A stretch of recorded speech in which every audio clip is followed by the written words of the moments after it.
What up, my freaks? RuinusInsight here with part lucky number 13 of my Total Warhammer 3 Ikit Claw Immortal Empires campaign.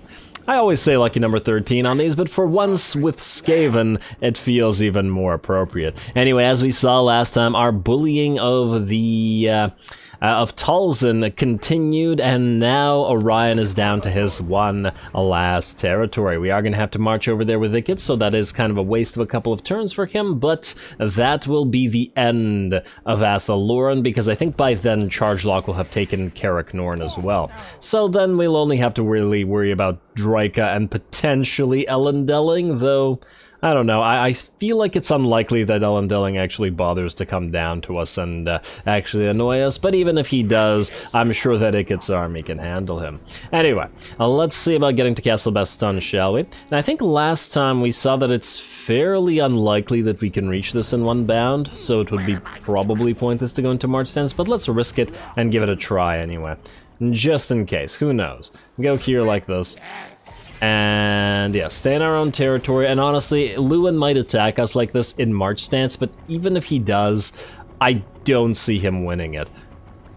I really don't. Yeah, he has some scary units, but nothing that our army can't handle, even in March stance. And in emergencies, we also have the nuke. Oh, and he's on a flying unit as well. He's on Bequist, so that's pretty great for us as well, because that'll just be another opportunity to annoy another enemy with Howling Warp Gale.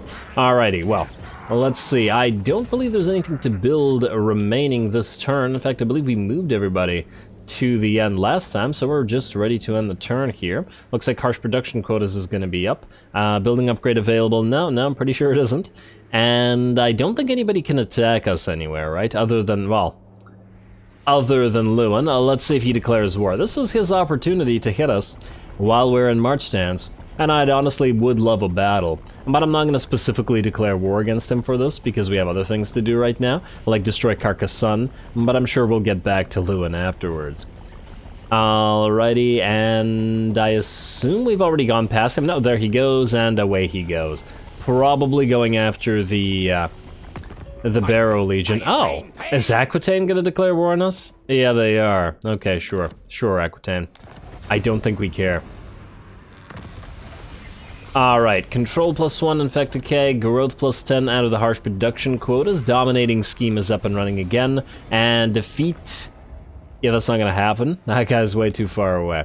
Alright, well, I do have to wonder if Aquitaine has an actual army here. How strong are they? Yeah, they'll probably have at least one full stack. Maybe they'll be in our way. Okay, so, first of all, let's do our technology. Now, set examples goes 3 leadership, don't care so much about that, but one of the reasons we were going through this was to get carve under tunnels. So I think we head towards that. The +10 campaign movement range is always going to come in handy. And yeah, we could get enormous caches and assure product quality, but considering these things take 9 turns to research, I think we'll leave them for a little bit. Scavenging runs, great, but we're not using clan rats as yet.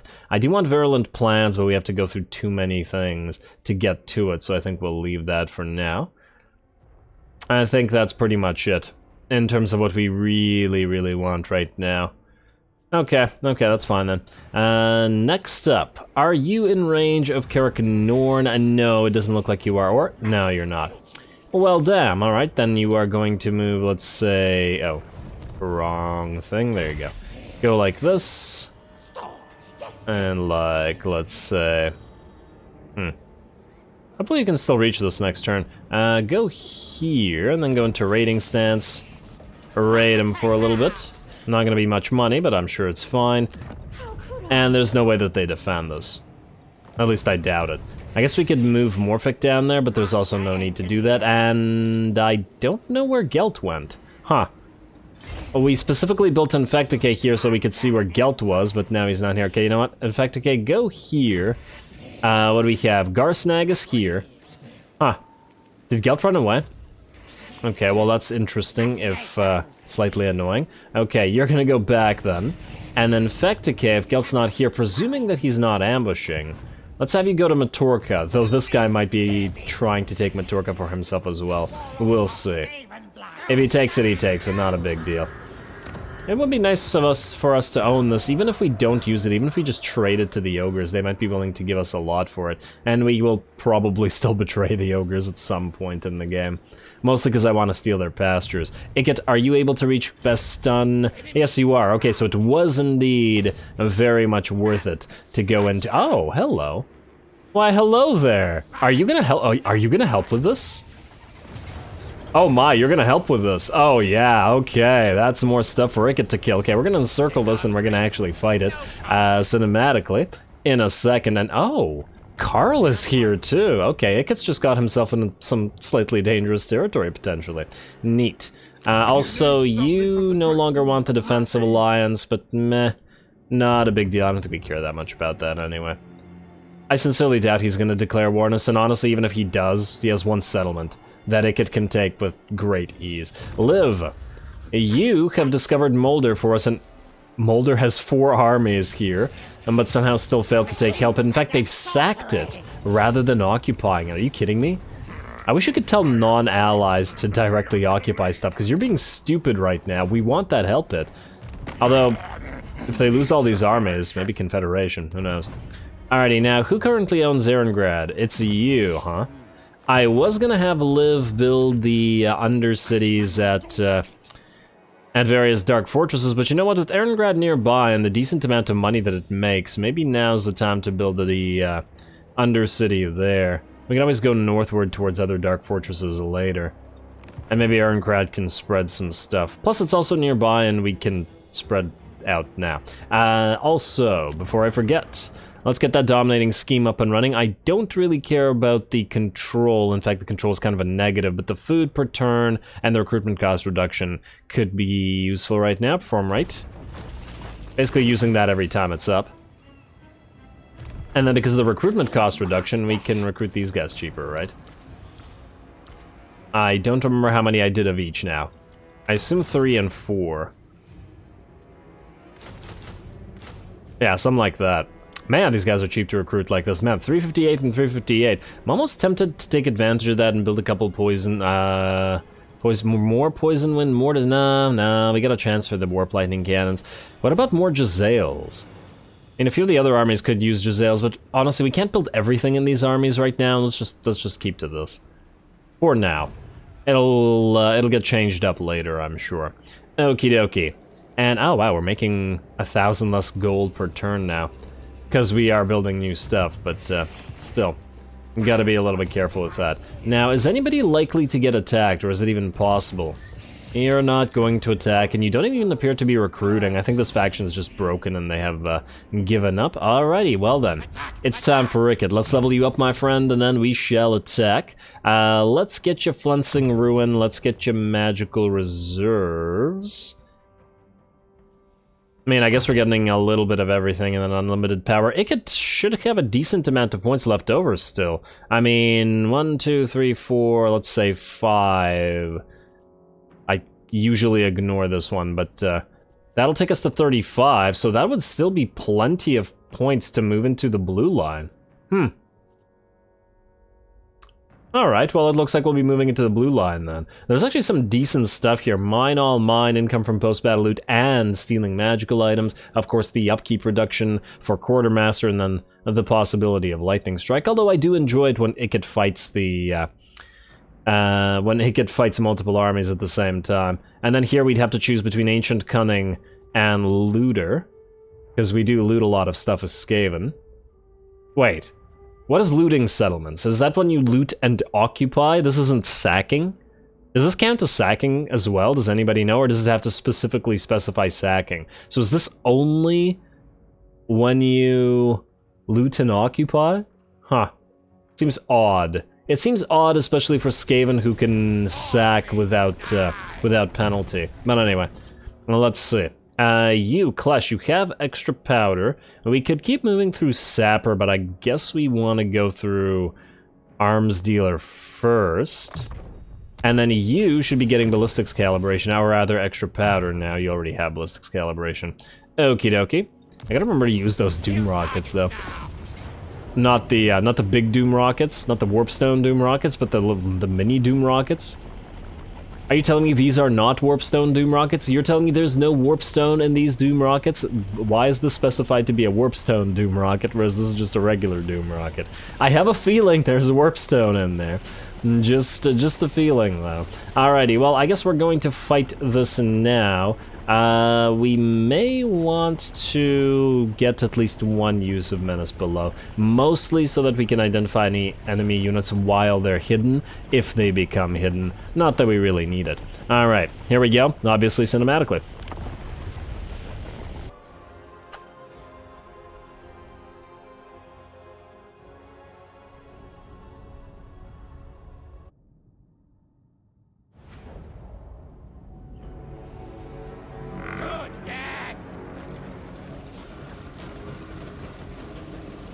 Alrighty, I gotta say, I'm really glad that the second army is here. Otherwise, this battle would almost not be worth fighting. I mean, yeah, they've got essentially a stack here of wood elves, but they don't stand too much of a chance against Ikit's army. Though now, what we're going to do is essentially do the splitting army tactic that we did last episode against the wood elves, though where they are reinforced with a lot of flying units as well as some Glade Guard. They'll be all melee infantry and some missile infantry as well this time around. So we won't be able to access the, or not access, we won't be able to fire the rattling guns in the air, which might make this a little bit harder. But on the other hand, all this infantry means so much splash damage from all of our warp fire throwers. And yeah, once again, we split the army such that our relatively close and then medium ranged units are focused on the reinforcements. And once again, they're going to be moving down this path on our side of the map, so there's no real reason to move. I suppose if we really wanted to, we could go all the way here, but what would that really change? So that just to allow them to approach a little bit closer? Meh, I don't really see the point. Anyway, the other split is of course our long-range units, which are our artillery, our death globe mortars, and then all of our warplock Jezzails, who are going to move forward and then open up this battle. We also saw the enemy Glade Lord use the use that missile ability of his to instantly kill one of our Plague Claw catapults. Not the entire unit, of course, just one of the 4 models, down to 3 now, but still, a little bit irritating. And getting a taste of our own medicine at long range, I suppose. Speaking of long range, the Warplock Jezzail should be just about there. And they can begin on the first unit that they can sight. Now, what do we got on the reinforcements? Another 18 seconds. Alrighty. Oh, another one of those missile attacks coming in. But now the Jezzails are firing as well. Now it actually goes past that, that one unit into another. Fine by me. I'm sure they'll all have a lot of trouble with this. There we go, knocking those units out. And we got 1 second. Let's watch this. The Jezzails can get to work on the army, and as we can see, the enemy's already taking damage, but this should be some fun stuff. Here come the infantry, right into all those warp fire throwers. And the rattling guns as well. It looks like because the enemy's on a hill like this, the rattling guns can in fact fire over the warp fire throwers. And since the enemy doesn't have any aerial units, the enemy's all going to bunch up as they try to move forward into the guns and into the warp fire throwers. I also decided to switch the mortars to fire on this, mostly because they weren't in range of the enemy army yet. These poor these poor peasants. That's absolutely horrifying. Yeah. And I also like how there are no knights in this. They just told all the peasants to go this way and get absolutely destroyed. No, there's a few more moving through the trees, but this army is pretty much dead already, and just the enemy lord now getting hit by all of this warp fire throwers. And oh, there's like lightning in the warp fire. Oh, that's nice. I like that. I didn't realize that. I think the Lord is in there somewhere. And dropping with HP fairly fast, though I imagine more so from the rattling guns than from the warp fire throwers. Well, there we go. You led all those peasants to their deaths, so you might as well suffer for it as well. Alrighty, well, let's get back to the Wood Elf stack that we do still have to deal with here.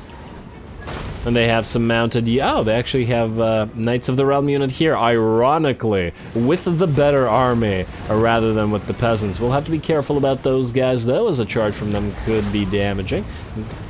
Here they come. Ooh, nice shot from that zap. And it looks like they're not going to reach us. They're going to turn around. They're contaminated, pestilent wind, and they're done for. Still, quite a few enemy units do remain on the field, and they will continue moving towards us, though now we will be able to set up our rattling guns to help out with this, so it won't just be the Giselles and the artillery. Ikit's also moving around, as we can see, just shooting the occasional enemy unit, casting the occasional warp lightning, and just annoying the enemy. They're obviously all not going to get distracted by this, but it should be good enough. Ah, you gotta love this army. By which I mean our army. It's just so fun. It's just so... It's such a spectacle watching the Skaven do things. All of the crazy weaponry and stuff being real effective and obliterating this. That unit just lost full HP in like 2 seconds. Yeah, and I'm really loving the Warplug Giselles in this one. I feel like we want to get a couple more Warplug Giselles at the cost of a few other things. They just seem to do a lot of work. Though, so far, the balance has worked fairly well since we've been able to split the army and do this sort of thing several times now. But anyway, the enemy Wood Elf stack is just about dead as well. Ikit moved out. He's also completely unharmed, but he was just trying to go after some isolated ranged units. Warplug Giselles trying to kill the enemy Glade Lord, but looks like he's gonna get away, and of course none of this matters because the enemy stack was in the garrison. The stack in the garrison will thus die, and they don't need to be chased, and the enemy army of Aquitaine is in march stance, so they're all quite screwed as well. Beautiful. So that ends Talzin for good, and only Arguelon remains.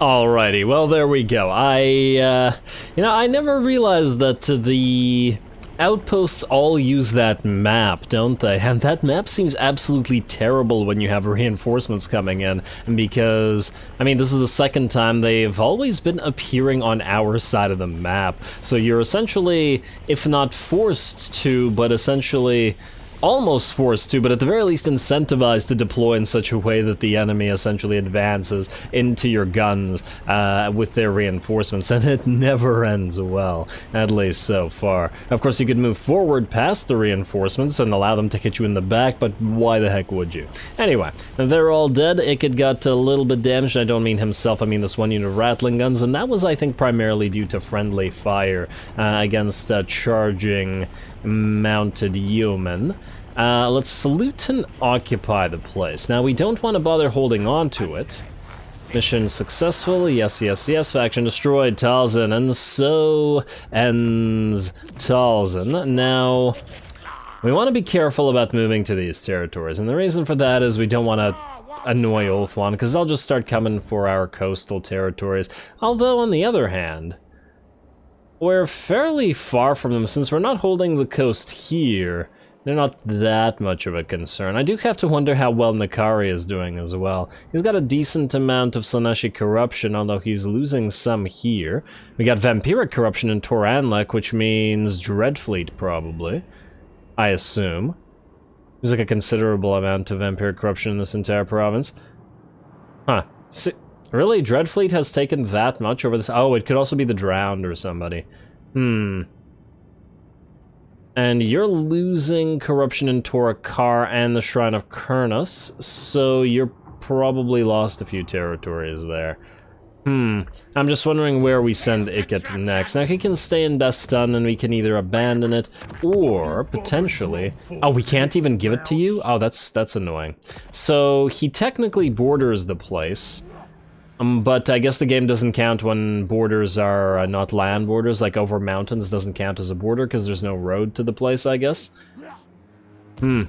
Okay, so we can't give it to him, so either we keep it, which is unlikely, I think, or we abandon it. And I think we'll abandon it for now, most likely. I think we need to work on the choke points in all these territories. Also... Oh. I wonder. Next turn we could potentially give it to the Barrow Legion, although you're at war with the Barrow Legion, right? Yeah, you are. I wonder what they'd be willing to give us for this. If we were to give you... No, not drone war. What is it you want? Okay, now that's a little bit stranger. Wait. Oh, it's a weird border, isn't it? Montfort has this entire border. I would have thought that Castle Baston was bordering with Blackstone Post here, but apparently not the case. Oh well, not a big deal. I wonder if Karl will declare war on us and attack Ikit next turn. You know, just in case he does, let's make use of our levels, shall we? Still don't have unlimited power, but close to it. Let's get 1 point in Crack's Call. You can level up to... Arms Dealer. And you have extra powder. Arms Dealer it as well. Yeah, we'll probably upgrade them to some degree in terms of their personal damage, but the other stuff isn't necessary. Let's probably upgrade Sap or maybe Overseer just so that there's a little bit less routing going on, but that's probably going to have to be after increased mobility.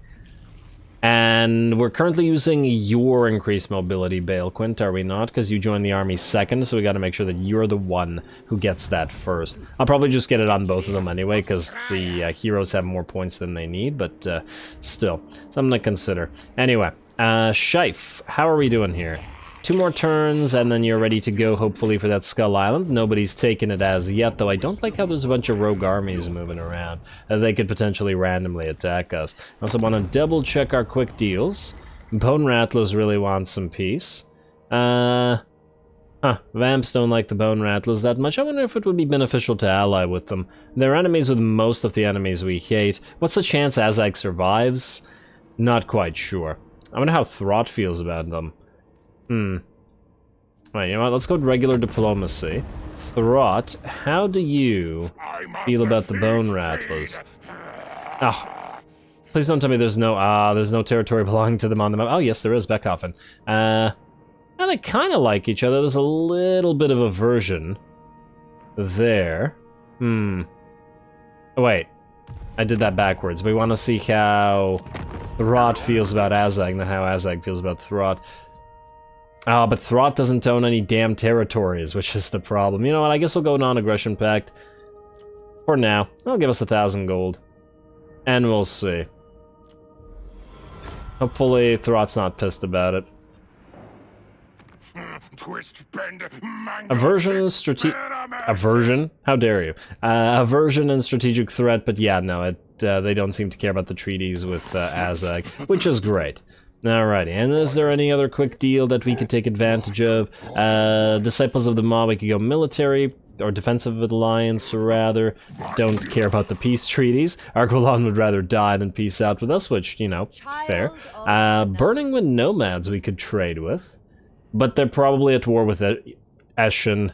Well, they're not at war with Eshin, but Eshin probably doesn't like them. Although, on the other hand, they are fighting with western or northern provinces. I saw the symbol there. Wait. Let's just take a quick look at this for a second. You'd be willing to give us a little bit of trade income. Yeah, you're at war with the western provinces. How much would this cost? 4.5k. Okay, we're not giving you 4.5k for that. Maybe once we get a little bit more positive, if we get a little bit more positive. Or we could offer to trade war against the western provinces, which Eshin would like us for anyway. And maybe at some point Eshin will get badly damaged enough for us to confederate them as well. Anyway, let's see what we got. In terms of building, Forest of Shillong, let's upgrade you and you. Western Border Princes, plenty of stuff to upgrade here. So here, lots of Rattling Warrens, or Breeding Pits, or whatever. And what do we want to upgrade in Argalis? We have walls. We could go recruitment cost reduction, but this territory is probably not going to be a military territory. It's already growing quite a lot, regardless of the fact that we have negative growth, so we'll probably have tier 5 fairly quickly. Certainly at this growth rate. Would this give us anything useful? Control, corruption reduction, excluding Skaven carpet? No, that's not going to help. We're probably just best off getting the thing that generates us the most money, which will probably be the scrap heap. Unless we want to do something like building the Eshin building, so that A, we have access to some Eshin units, but they won't be the high tier ones, unfortunately. It would give us access to assassins. Do we want assassins for anything right now? Not until we build our Eshin army. Can we get Packmasters here? Yes, we can. Does this increase their capacity? Yeah, it does. We get one Packmaster out of this. I did want to have a building that has the Wolf Rat access, though, for several armies. You know what? Yeah, let's build this for now. If only we could get extra capacity for Plague Priests like this, or I would build a Pestilent Knave right now. But we'll have to build it in a main territory by the looks of it. Okay, fine. Let's build this for now, and maybe we'll replace it somewhere else in a main territory, but it won't be right now. Alrighty, now I believe that's it, in terms of what we have to upgrade. And just out of curiosity, can we switch you out? Nah, let's keep it as it is for now. You're good as you are as well. We probably have a rebellion coming soon in one or two of these places. Actually, the control isn't as bad as I thought it would be. If we switch you to efficient planning, nah, you'll still probably eventually rebel. Although when you're in the red, it'll be +8, so you'll be down to -3, so we could zero it out at efficient planning, just to keep the Woodsman's Hut. Though I'm not entirely sure whether it's worth it to do so or not. Either way. Baston will ignore you, and then I think we'll ignore everything else around here, other than... Was this turn or last turn? Okay, that was this turn. Okay, let's end the turn. Let's destroy Durthu's faction as well, and Athel Loren will have been cleansed of the filthy elven presence. Although I suppose, in a way, it mostly already has, since Durthu's Forest Spirit faction is a little bit different. But they still have elves in their rosters, so, you know, they gotta be destroyed. It's just a matter of principle at this point. And are they gonna run? No, it looks like they're gonna defend. Well, good for them. War declared between the Exiles of Khorne and the Bloody Hands, kind of funny. Ruin Bretonia. Razor Sack Mousillon, that's kind of... Oh, huh. You've taken it from, well, Mousillon. I wonder if they're dead. Interesting, but probably no real reason to go up there. Let's go down here and sack Aquitaine. We could also attack these guys if we wanted to. We could take Gisoro and then move to Fort Bergbrist just to take it. But I think what we'll do is we'll move down. What's the sack value of Bordelot? It's not bad. What we could do is move to Aquitaine, sack it. If Grom was our ally, we could tell him to occupy a place, couldn't we? But then again, now I'm thinking maybe we actually want to keep Bretonia for ourselves. I was originally not going to do so because of not really needing to deal with the High Elves, because they'd just be sending constant forces here, but I suppose we could always help Nakari by sending an army out there. You know what, we'll think about it. For now, we're gonna move down to Carcassonne. If nothing else, these territories are part of our victory conditions, so it could go to Aquitaine. Income from all buildings, yada yada yada. Let us sack this place. And auto-resolve it, hopefully... Really? Okay, auto-resolve is so screwy. Why would you nearly kill our Warlock Engineer? Why would... okay, so I can see what it's doing. It's assuming that since this is one of our only 2 melee units, or 3 melee units, these guys are the ones that get hurt, but that's just so stupid. That is really, really stupid. Sack it. There you go. Now, you are not close enough to take it again, and that's just fine by me. Stay here, you don't even need to channel. And I guess we'll want to sack Bordelot next turn for the other 5k, and then we shall move down to Brionne and Carcassonne.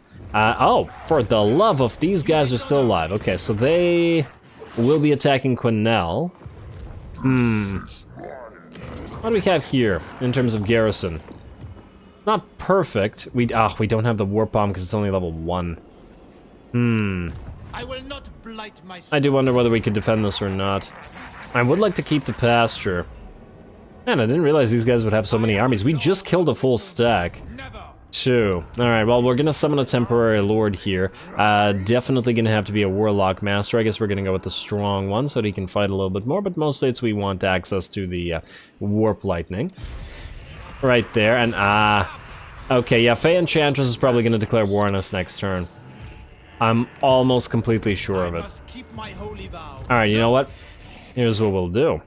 We still have Regiments of Renown. Now, we can't see what exactly is in this army, but we can certainly afford some Regiments of Renown. The best ones here, we get the Mutant Rat Ogre. I suppose they're only going to be around for a turn or so, so... The enemy army would probably have a very difficult time killing the thing, but also very difficult time killing the Doom Wheel. I'm a little bit concerned about the pile of peasant bowmen that this army more likely than not has. But of course we do have the Menace Below to some degree to answer that. You know, let's go the thing and let's go Viscrit's Death Squad. We're not going to summon the Ictus Triads here, mostly because I want to once again separate these units so that we have access to Weeping Blade and other locations. I also want to double check that we aren't in sight of Balthazar Gelt now. And I don't see him, but I want to keep marching this way a little bit. You go here. Ooh, although if you jump down here, you would quicker be able to get stuff from Shife. That's another consideration, but I also want to see where Gelt is, so let's do this first. Let's send you about here. Oh, wow. Oh, you really can't move very far here, can you? Alright, go here. No, he's still not there. Interesting. Unless he's ambushing, of course, but it doesn't look like it. Alrighty, well, you can just go here and go back a little bit. Probably gonna jump over the mountains next turn. Let's colonize Matorka. Mostly so that we have it to trade, if nothing else. And I guess we could send you down to colonize Ekrund, if nobody's gonna take it. Do we want to take the place at a higher level? No, probably not. What's our food? Is it maxed? We are at 86%. Yeah, don't use it on Matorka. At least not right now. Upgrade the ports, but don't collect the income. And we'll send you down south. We should probably delete the army, but while it's here, we may as well. It's a caravan from the northern provinces who are fighting Eshin. Man, it would be useful to trade with these. Bloody Hands is willing to non-aggress, or at least nearly so. Broken Axe really wants that defensive alliance, probably because the Fey Enchantress is nearby. Okay, and oh wow, look at our money, 230. Yeah, well, we did just summon a bunch of stuff, to be fair. Alrighty, let's upgrade what we can. You, because we want access to Stormvermin, should we want to build them. Grimhold, I guess we can upgrade you, but now that we're lower on funds than we were before, we gotta be a little bit more careful. Do we bother upgrading you if you are potentially about to die? Master Engineer. I'm not sure. I feel like we want to summon at least one of these. It really depends on whether the second army here, whether the Fey Enchantress attacks us as well. If it's just Armand, I'm confident that we can pull it off without needing to summon anything else, but if it's both of their armies, then we can't, which is...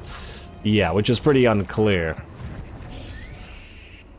You know what, let's summon the... what can you do, by the way? You have Zap to increase cooldowns, and you have magical attacks. Frenzy, Warp Discharge passive ability. Oh, you have a Vortex. Enemy set by Vortex in melee combat. Strong versus multiple combatants. Good in a blob. But it's honestly mostly the range units that concern me. The melee peasants are kind of irrelevant. You know what, we'll probably leave the Doom Wheel to another location. Let's go Morskitar's Hellion. This should be more than enough. And yeah, we're negative. We're going to be negative for a turn, but it gets coming down here, and he can deal with all this afterwards. And so can our other armies. Now, in the meantime, Charge Lock. The goal of this episode was to destroy Arguelon for good. Alrighty, and I think we can just auto-resolve this. This does not seem worth fighting to me. It's too much garbage. And it would be too easy. Auto-resolve it. Yes. And occupy it at level 1. Maintain the food. Alright, good. Hey, we got another engineering student. Those are very nice. And there we go. Both Arguelon and Talzin are dead. And the entire forest is cleansed. Though... Who are you now going to fight, I wonder? You're not at war with anybody. You want to join war against Solent, please? Minus 3.9. Okay, what about Carrick Hearn? I honestly didn't even realize we were at war with Carrick Hearn, because they haven't sent anybody down here. Wow, you're really not likely to fight anybody, are you? That's kind of disappointing. What are you doing, Kazrak? How are we supposed to friendify you? Oh, well. Oh, well, Liv, can you get to Erengrad now? Yes, you can. Let's go for that established Warlock lab. Blast wars. Damn, this place is generating a decent amount of cash. And there we go. There's another Under Empire expansion. We got 10 turns again. Liv has been destroyed. What does this do? Research rate plus 10 here, capacity plus 1 for Warlock Engineers, but we're 3 out of 2, so this doesn't really do anything for us as yet. What else? Everything else is standard here, right? Yeah. Alright, so we're gonna go Warpstone Token Stash, we're gonna go Thieves' Hidey Hole, and we're going to go Deeper Tunnels immediately. This one's not gonna generate food. I suppose what we could do is we could temporarily get the mine thing that spreads under cities in the hopes that it spreads around here somewhere. Rather than specifically the Warpstone Token Stash. Or Warp Token Stash, rather. And then we just delete this later on. Yeah, let's do that. Alrighty, and while we're at it, Drakenhof, still only 1,000, damn. I was really banking on Castle Drakenhof generating way more cash. Yeah, looks like Erengrad's much better, and the Dark Fortress here is also quite good, but that one we were banking on. Alrighty. Anything else that doesn't look like it, at least not here. Stalia, Southern Grey Mountains, we can ignore those for now. You know what, I'm gonna take a chance and upgrade these anyway. Just because we'll need this built, and if we can hold on with Mutant, well then that'll be great. Alrighty, and I believe with that, we're ready to once again end the turn, and potentially get attacked. Building upgrade available... no, because we're ignoring this one. And honestly, I don't care if somebody takes it back, at least at this stage. Well, let's end the turn right now. And let's see. Will Armand even attack, or will he try to go past us and go for Val's Anvil or Waterfall Palace? What if he sieges? Nah, he can't siege, because Ikit's coming. Warpstone first. You want your pact, right? Do we just do this? I'm just thinking, is any of our allies liable to attack Grom? Probably not. You know what, screw it, let's just go Defensive Alliance. Maybe there will be a few units that we might use, and okay, they are indeed going to attack. Wait, battle deployment, you are attack. You are attacking. You want to fight them in the field with your 2 heroes, and you want us to reinforce. Huh. I'm not entirely sure whether this is a good idea or a bad idea. Our army is kind of trash, but we do have the Regiments of Renown. This could be fun, but if we get so badly hurt that the Fey Enchantress attacks us, you know what, I think we have to decline. Because if our army gets damaged, then the Fey Enchantress attacks us right after and takes the place. Whereas if we defend our territory, we're gonna suffer less losses. Yeah. Sorry, buddy. I would have done it if the Fey Enchantress wasn't nearby, but no, decline attack. And you're gonna lose your units for that. Does he get pissed when we do that? Huh. Well, we're about to find out, I guess. I'm not entirely sure if there's a consequence to this. Nolan is gonna declare war on us. Fine. They're actually kind of near us, so we can move in and sack some of their territories. Caravan arrived. Okay. Faction destroyed Midland, faction destroyed Barrow Legion. Damn, we were trading with them, too. Strategic threat past treaties aversion? No, so they don't care about you declining stuff. Okay. Miragliano, Telia, has been sieged by garbage. Okay, good. Missile focus, recruit for missile troops. We just recruited so many missile game. That's so rude. Alright, whoa, valiant defeat.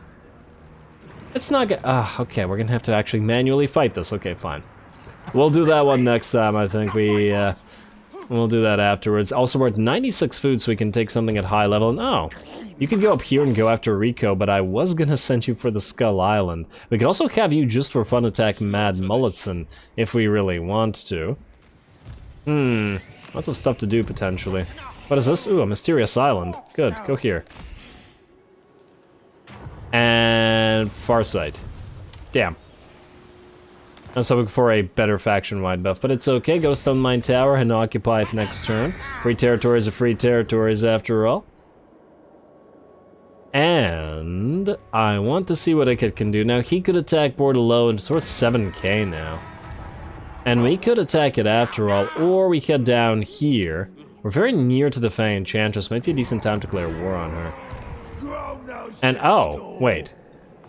Has the army that was here moved away, or was it destroyed by Grom? Huh, these guys did not I'm genuinely unsure as to what exactly must have happened here. And oh, we don't actually want Grom to take this stuff. You know what? We can come back to Bordello. Ikit, you're gonna go here. We're gonna pop you into ambush. And you can't reach Brion if you... yeah, we have to move. No, don't declare war, just move. I would have loved for you to ambush, but let's just send you down there. So we can attack Brion next turn, and then sail out and grab the shipwreck and then move back, because I assume we won't be able to reach Carcassonne in one turn, though there is the potential of sending you out to do that, eh? Yes. Honestly, not sure what to do with this guy now, because I was banking on a fight there, but now, now we're wasting a lot of money just having those units there. Alrighty, well, we have very little time remaining. This is gonna be kind of a stupid fight, but I feel like we want to fight this just for the fun of it anyway. We could get more menaces below, but I think we're fine as we are. I'd rather not waste the food. Although this will max out our food, we'll get presumably at least 10 out of this. But what's the likelihood that we actually spend all 10 here? Probably not a lot. Let's fight this, just for fun if nothing else.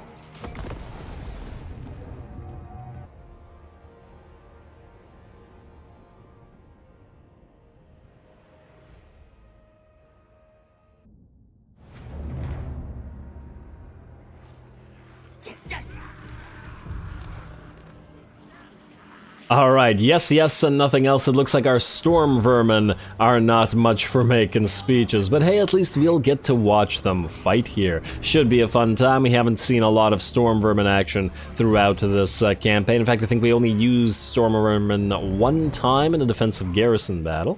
Otherwise, this is a fairly nice balanced army. We got 4 Stormvermin, 2 with shields, 2 with halberds, to deal with enemy...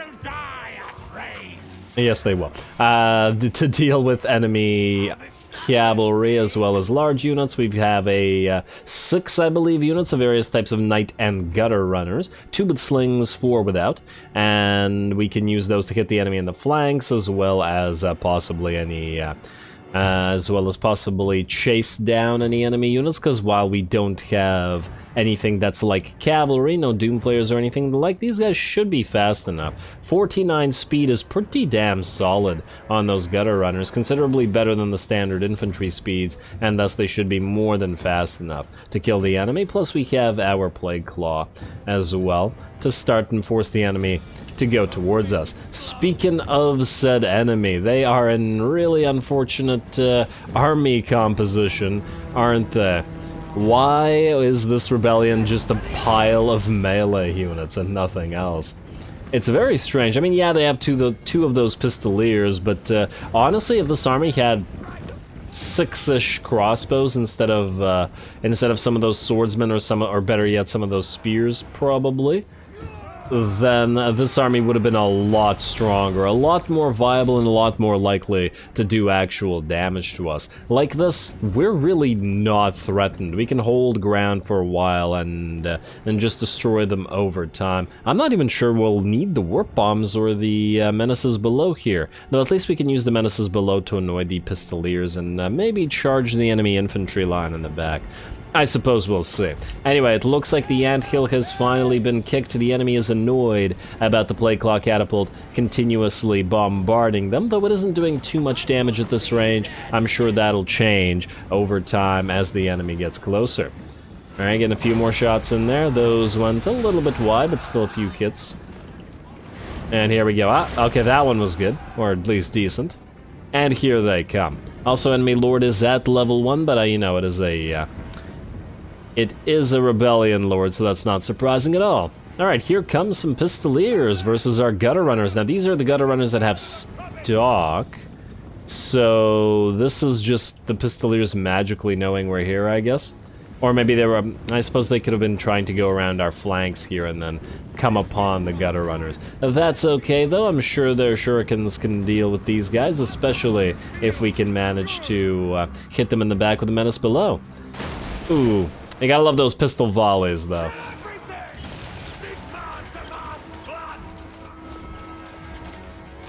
Huh, did the Skaven have anything like a pistol? I'm just wondering right now. I'm trying to think of pistol technology that they have. I feel like they would. They should certainly be capable of building such a thing. Would it be that hard to build like a warplock pistol? I don't think so. I feel like they have it, it's just not represented in this game, or maybe it's not widely used or something like that. What sidearms do Warlock Engineers... Oh, we don't have a Warlock Engineer here. What sidearms would they have? I mean, Ikit has a built-in flamethrower, and... Well, he certainly doesn't have a pistol.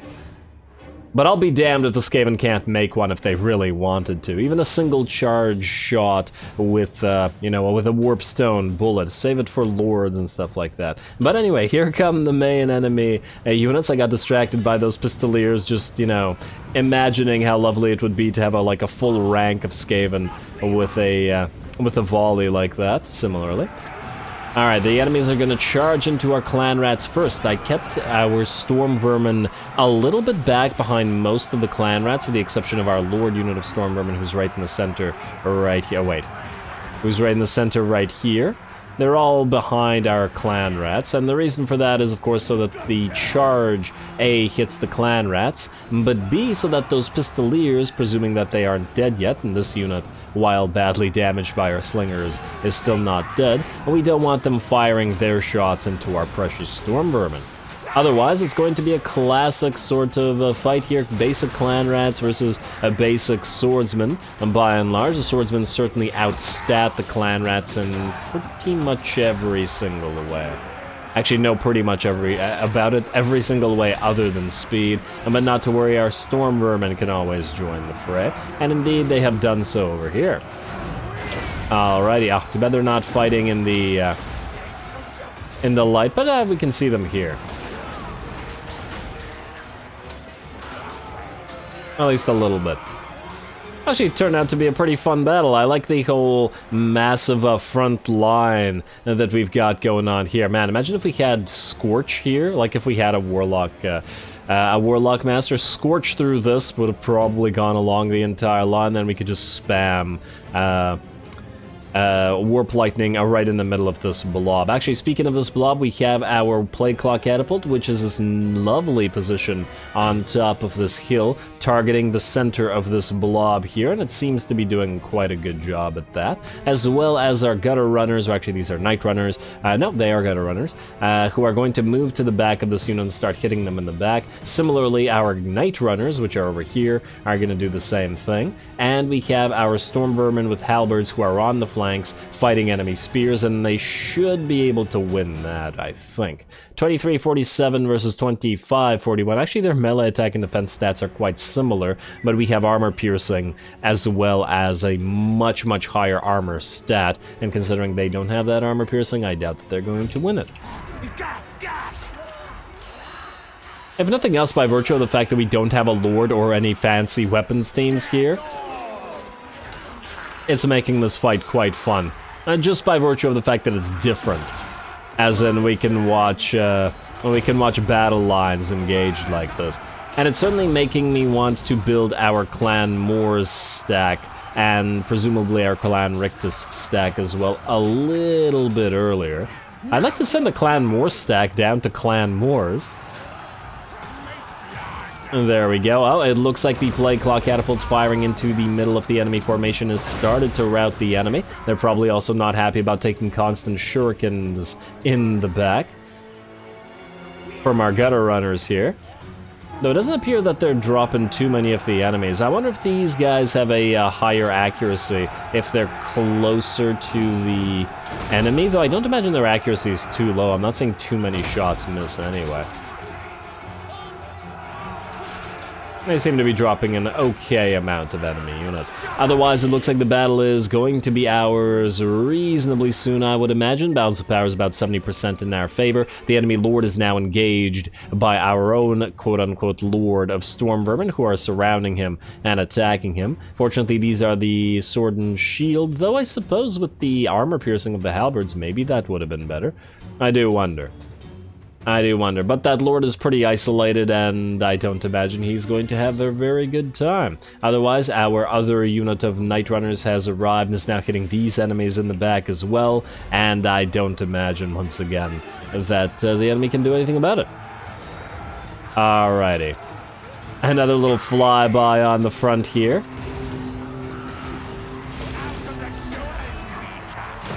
Yeah, see, this is one of those things that you can't really do as much with Ikit's army, mostly because, well, you just watch things explode as they get near to Ikit's army. But once again, not to worry, we're going for full variety here, so lots of different types of stacks will mean lots of different types of fights, as soon as we can, of course, afford it. We need to get our money situation fixed back up, get that Skull Island, get a few more provinces built out, and then delete a couple of our current unnecessary armies, which I think will put us back to around 3 to 4k per turn. And we just need to take a few more territories. Anyway, while all this is happening, the enemy lord has dropped down to about half HP. The balance of power has actually been hovering up around 70 and hasn't changed all that much, but all good. Look at all our sword and shield Stormvermin. And yeah, once again, I just gotta remark, Stormvermin seem really big, like too big. I feel like they should be a little bit smaller than regular-sized humans. I could be wrong, but I feel like everything I've read seems to indicate that Skaven they are bigger than people, or as big as people if they stand up, but they stand slouched, and like this, the Stormvermin look legitly bigger than human soldiers, actually fairly considerably so. Oh, nice little jump there. That's a pretty high jump. Oh, and killing that guy from the back, that was nice. I'm glad I caught that. Oh, he lost his arm. He slowly falls to the ground while everybody runs around him. Yeah, that would have been a great shot. Well, it's a great shot. I was about to say for a cinematic battle, which this was. Alrighty, well, now we're giving chase to the enemy. I'm not entirely sure whether we need to or we don't. I've definitely seen rebellions just straight up die even when they don't need to, but then other times they survive. I feel like they do survive if you don't kill them all, so we're going to give chase to as much as we possibly can. Fortunately, our gutter and night runners should be doing a lot of work here, as they are quite fast. Are they both equally fast? Let's see. Let's check the night runners. 49, yeah. Alright, so everybody's pretty fast, and everybody who is not a rat is pretty much dead at this point. We've caught up to nearly all of them. And the battle is obviously very, very much... I'm gonna say that's a close victory, but meh.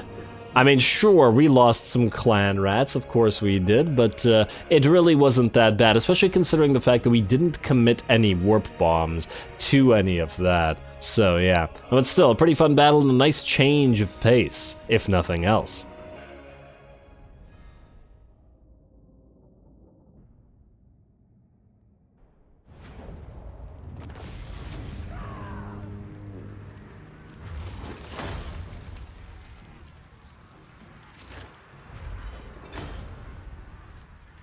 I gotta say, I was very, very tempted to send one of our clan rats out into the middle of the enemy army and then just warp bomb half the enemy army to death. But at the end of the day, I really enjoy watching the Stormvermin fight, especially since we don't have any Stormvermin to call our own as yet, other than those in the garrisons, so I think I prefer this. Now, in terms of money versus food, I guess we're going to go for money, especially since we're not gaining nearly as much, and we drop below 20k, though I do imagine that's going to get a little bit better once we get that Skull Island. Anyway, ooh, and Miragliano, I just realized that you can be upgraded to tier 5, which is lovely, but we'll have to switch you to expansionist planning before we do so. Anyway, with that, we are unfortunately out of time, and I am going to have to call this episode here. Next time, Ikit marches towards Brion and towards Castle Carcassonne. Hopefully, with the destruction of both of them, we will be able to finish up the first of the victory objectives. And honestly, if we can stop on by and kill the Fey Enchantress while we're around here, I'm certainly not going to pass up the opportunity. In addition to that, we will sail Scheifat maybe to attack Mad Molson just for fun, though we'll need to heal up somewhere, which would mean taking an extra turn healing rather than immediately going to the Skull Island, which, I don't know. I'll have to think about that one. And then I'll obviously sail down the coast afterwards and then try to retrofit these armies so that they can function on their own. Especially as we want to assault Fort Saul and take it for ourselves, especially now that our food's nearly maxed out, so we can take a high-level choke point fort and then hold it for ourselves, obviously, and prevent them from moving south without actually having to get Ikit involved. I still haven't decided whether we want to bother with taking Bretonnia, but honestly, at this point, I feel like we're kind of halfway invested in it anyway, so maybe we should just do so regardless of the High Elves. Once again, it'll mean that they will be attacking us, but we can make friends with Nakari and maybe help him out enough so that he can take Ulthuan. And then we won't have to deal with the High Elves if they're too busy dealing with Nakari. Though I don't think I've ever seen Nakari win. At least without help. At least not so far. But hey, maybe there's a first time for everything. And I'm sure Nakari wants to have as much variety as he possibly can. Anyway, stay tuned for more Ikit. Don't forget to leave a like and comment. All glory to the algorithm. And thanks for watching.